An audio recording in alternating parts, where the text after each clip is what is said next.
Le modèle, c'est un mobilier extérieur de nouvelle génération qui rend les espaces extérieurs plus connectés, intelligents et vivants. Tanguy.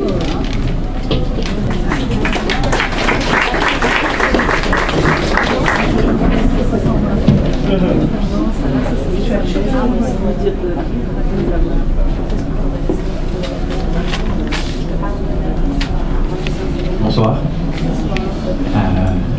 Merci pour cette organisation de la soirée, merci pour tous les témoignages, c'est vraiment intéressant. Puis on voit qu'on va vraiment du plus large des politiques publiques à des témoignages maintenant concrets de jusqu'où ça mène l'économie collaborative. Puis on va continuer avec Matryoshka dans ce sens-là. Matryoshka, ce qu'on vous présente aujourd'hui, c'est le fruit d'un réseau d'innovation dans la pure lignée de l'économie collaborative et du monde open source. Quand je dis un réseau d'innovation, c'est que je représente l'entreprise commerciale, je suis à 100% dedans, mais j'ai en rien créé ce mobilier qui est là. Qui a créé ce mobilier qui est là? C'est un ensemble d'acteurs innovants, avec des compétences et des technologies qui se sont mis ensemble et qui ont donné naissance à Matryoshka, qui est le nom du mobilier que vous voyez. Le message qu'on veut faire passer aujourd'hui, c'est qu'avec un tel type d'entrepreneuriat qui est un peu innovant, qui fait appel à l'entrepreneuriat par l'open source et par l'utilisation d'un réseau d'innovation, c'est qu'on peut faire beaucoup avec peu de ressources. Et c'est surtout très important et quand on est entrepreneur au démarrage, parce que aller recruter un développeur, aller recruter des gens, ça coûte très cher. Et puis c'est limité en termes de ressources. L'idée, c'est qu'on va aujourd'hui rendre quasiment infini, dans l'idée en tout cas, qu'on tend vers ça, le nombre de personnes qu'on peut contacter et qu'on peut intéresser au projet.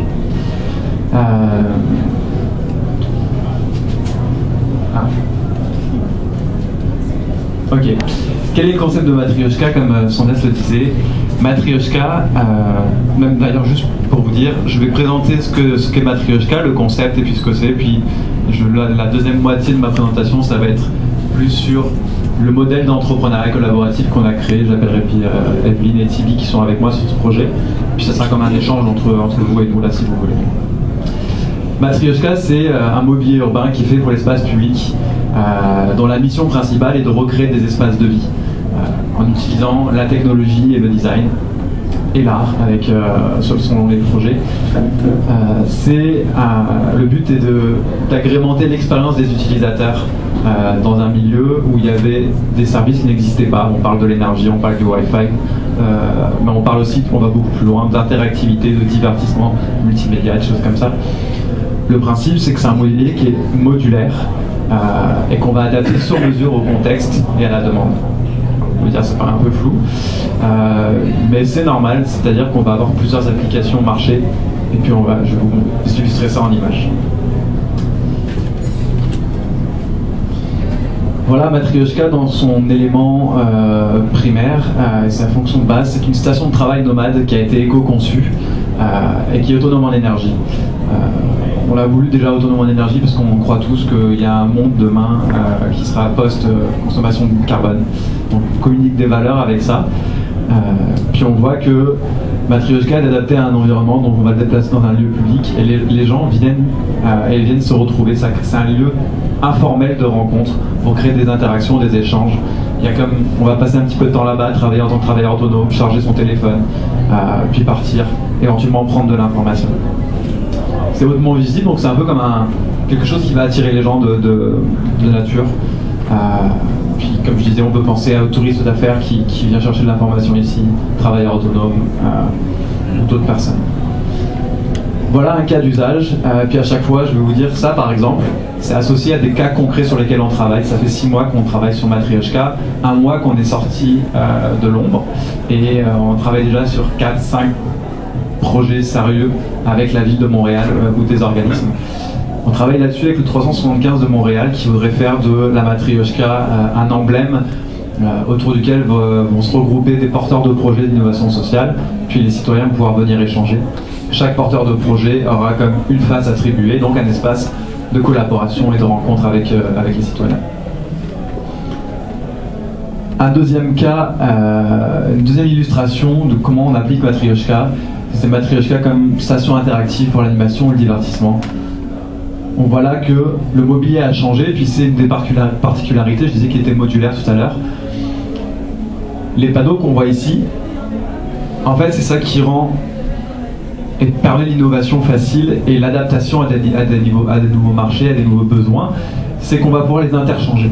On va pouvoir les customiser pour répondre à un besoin en particulier. Là, on est dans un cas où on a besoin d'un écran parce qu'on fait la diffusion dans un espace public pour un événement par exemple, ou pour faire de l'activation de commandite, on voudrait avoir quelque chose d'interactif qui va engager les personnes.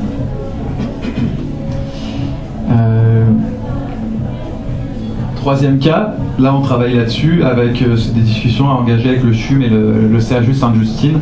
Le directeur du CHUM a vraiment tripé sur notre projet, puis lui il a eu sa propre vision. Il nous a dit mais est-ce que ça pourrait pas être quelque chose d'interactif sur la version qu'on avait présentée où il l'a vu. Il y avait comme un principe de jeu et puis on pouvait toucher des formes qui étaient sur la matrioshka, puis ça déclenchait du son, ça déclenchait des réactions. Il dit mais pour les enfants au CHU Sainte-Justine, il y aurait vraiment un intérêt à faire quelque chose comme ça. Et donc on travaille sur un projet et on a produit cette maquette et puis on est en discussion pour aller voir et définir vraiment le cahier des charges. Donc là c'est de la scénographie, c'est de l'interactivité. Finalement Matrioshka ça s'adresse à toutes les personnes qui ont en charge de gérer puis d'animer un lieu public. On peut penser aux municipalités, aux sociétés de développement commercial, les parcs, les événements, les commanditaires, je les ai nommés, les centres commerciaux, les lieux touristiques. Ils ont tous en commun une chose, c'est deux choses même je dirais. C'est d'améliorer l'expérience globale de leurs utilisateurs, leur offrir quelque chose qui va leur permettre de se retrouver, de se divertir selon le contexte et puis ce qu'on veut. Et puis c'est mieux comprendre ce qui se passe. Et là, le but, quand on dit mieux comprendre ce qui se passe, c'est que on investit de l'argent, on veut comprendre. Ah, oui, non, c'est ça. On veut comprendre ce qui se passe. Le but, c'est d'aller vers l'amélioration continue. On fait du A/B testing. Ce qui se passe sur Internet aujourd'hui, quand on est capable de mesurer notre environnement, on est capable de le reproduire dans la réalité physique. Et donc, on est capable de modifier nos stratégies, de les adapter. Ce qu'on voit dans Matrioshka, c'est que le fait d'avoir de l'énergie, d'être autonome en énergie, ça nous permet de plugger dedans un ensemble de capteurs, de micro-ordinateurs pour aller offrir ce concept d'interactivité, mais aussi de mesure. Et donc, on va être capable de mesurer de manière anonyme, puis éthique, on le met ici puisque c'est vraiment important pour nous, ce qui se passe autour de la Matrioshka, comment les personnes interagissent avec la Matrioshka, comment se comportent les flux. Donc ça ne sera jamais vous en tant que personne qui est identifié, c'est plus comme un flux, puis on analyse la masse statistique. Et ça permet de faire des projets où on a du feedback de comment les personnes, comment ça fonctionne, est-ce qu'on devrait changer peut-être quelque chose si on change un paramètre ou pas. J'avais changé l'ordre de mes slides, mais juste pour illustration, ça c'est le projet Wallink, puis j'ai voulu faire une illustration ce soir dans l'ancrage de Sherbrooke.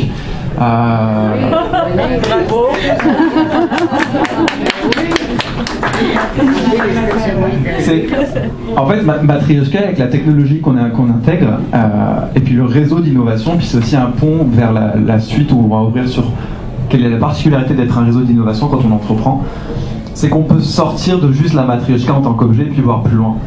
Matrioshka, la technologie qu'on intègre pour faire les mesures, par exemple, est une technologie partenaire de quelqu'un qui a sa propre start-up, mais qui est à 100% dans Matrioshka aussi, enfin, de le temps qu'il peut donner, et puis par contre sa technologie nous l'offre, il nous aide à la développer.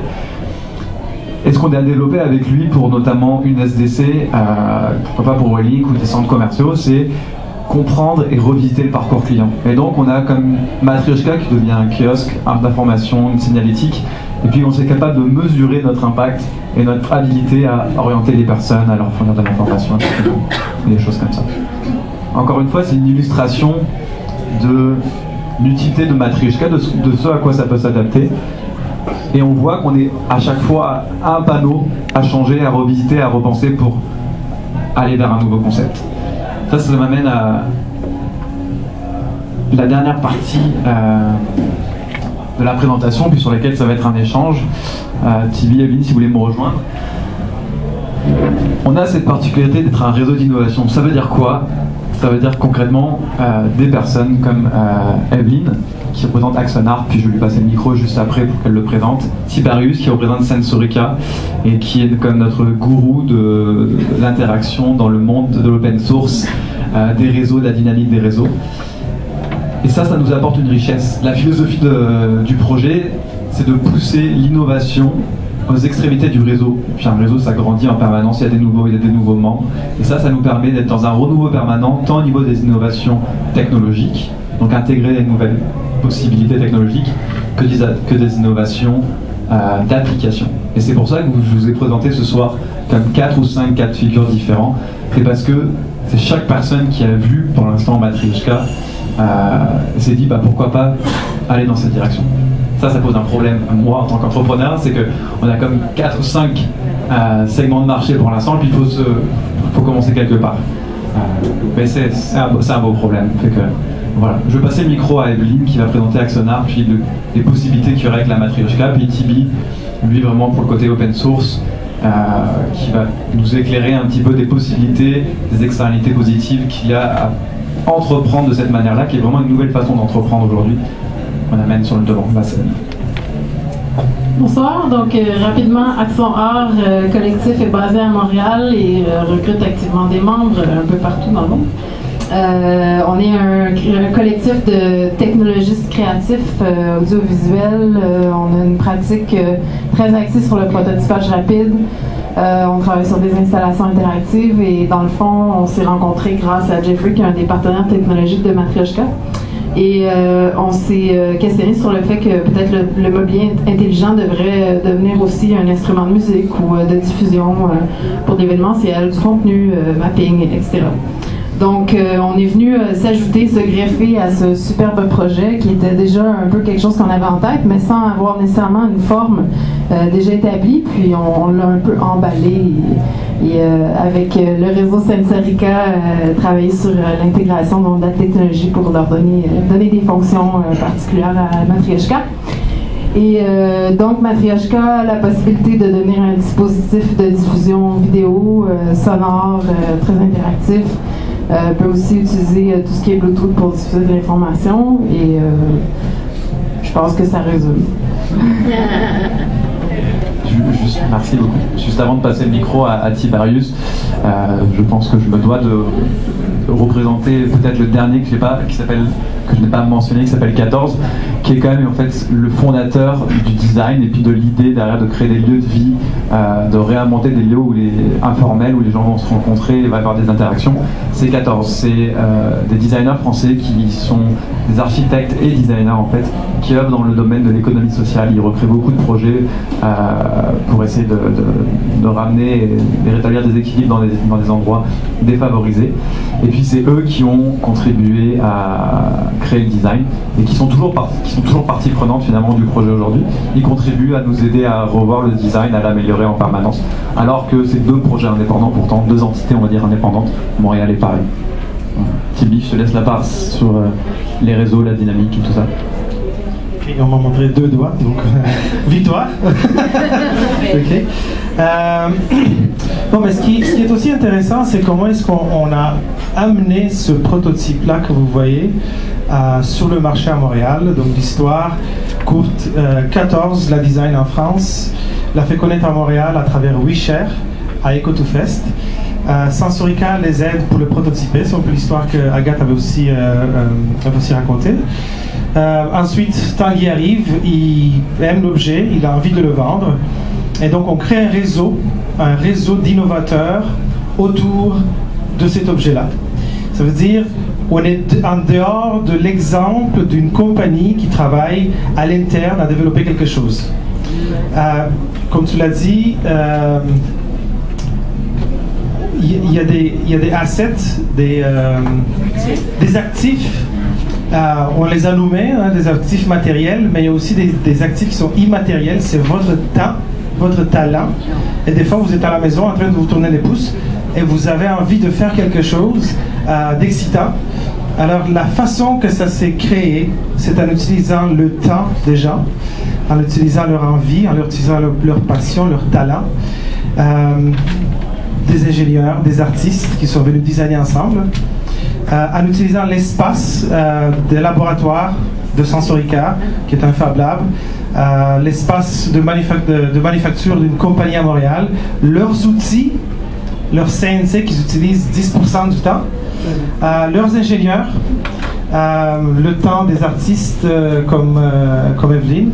Et donc, c'est un exemple de co-création où les gens mettent à la disposition d'un projet leur technologie, leur temps, leurs machines, leurs espaces, etc.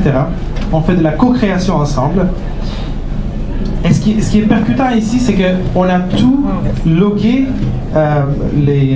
qu'est-ce qu'on a mis dans cet objet-là. Le coût final, si vous le faites dans une compagnie, aboutit à 80 000 $. Et on a seulement sorti de notre poche 2 000 $. Et donc, vous voyez, puis on l'a fait en 1 mois. C'était le temps de développement. Et donc voilà un peu l'exemple.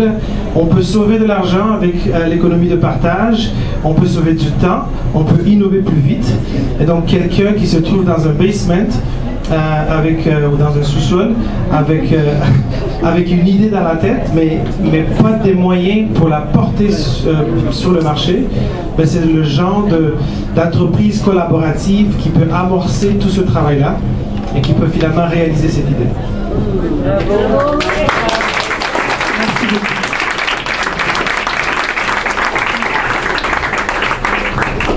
Gilles, tu as une question? Oui, 2 questions.